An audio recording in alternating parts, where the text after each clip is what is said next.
Хөрөнгөний зах зээлийн үнэлгээ 2020 онд 3 их найт төгрөгөөр хэмжигдэж байсан бол сүүлийн 2 жилд огцом өссөн үзүүлэлттэй байна. За энэхүү аж ахуйн нэгжүүд бонд болон хувьцаагаа гаргаж хөрөнгөний зах зээлээс хөрөнгө оруулалт татах сонирхол нэмэгдсэн.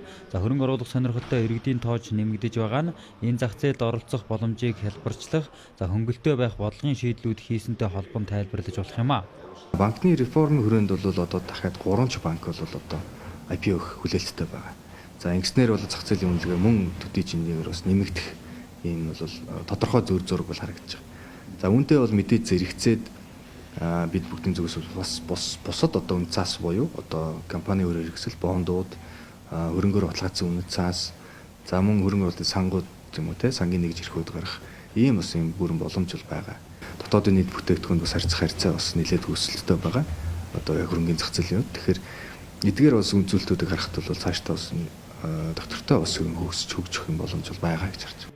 Хөрөнгөний зах зээлийн өсөлтийг тогтвортой хадгалахад мэрэгжлийн хөрөнгө оруулагчдын оролцоог нэмэгдүүлэх шаардлагатай гэж үздэг. За тэгвэл манай хөрөнгөний зах зээлд мэрэгжлийн хөрөнгө оруулагчид хэрхэн оролцож байна вэ? Одоогийн байдлаар бол яг хөрөнгөний биржид бүртгэлтэй одоо нээлттэй хамтын хаалттай сан гэж нэрлэдэг. Эдгээр сангууд бол одоо 2 сан бол үйл ажиллагаа явуулж байна. Эдгээр сангууд бол мөн адил хөрөнгө оруулалтууд бол хийгээд эхэлсэн. За мөн одоо хамтын нээлттэй сангууд гэж байдаг. Эдгээр нь бол нийтдээ бас 3 сан бас бий болсон.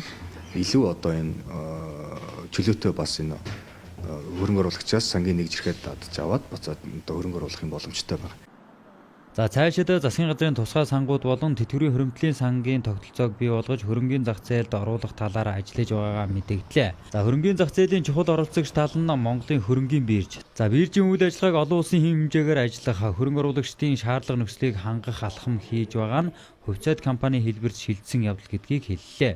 Олон нийтээс татан төвлөрүүлсэн одоо хөрөнгө оруулалтаар Монголын хөрөнгөний бирж, за хөрөнгөний бирж өөрөө хөрөнгөний захын дэд бүтцийн байгууллага гэдэг агуулгаараа татсанд хөрөнгөөрөө эргүүлээд энэ дэд бүтцээ сайжруулах, IT технологио сайжруулахтаар бол хөрөнгө оруулалт хийж одоо зах зээл дээр илүү олон бүтээгдэхүүнийг нэмж гаргах дээр бол анхаарч ажиллаж байгаа.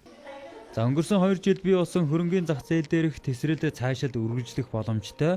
За учир нь арилжааны банкудад төрийн өмчийн томоохон компаниуд гээд хөрөнгө оруулагчдын сонирхлыг татах бүтээгдэхүүнүүд энэ зах зээлд гарч ирж байгаа нь өсөлтийг хадгалах гол үзүүлэлт гэдгийг мэргэжилтнүүд хэлж байна.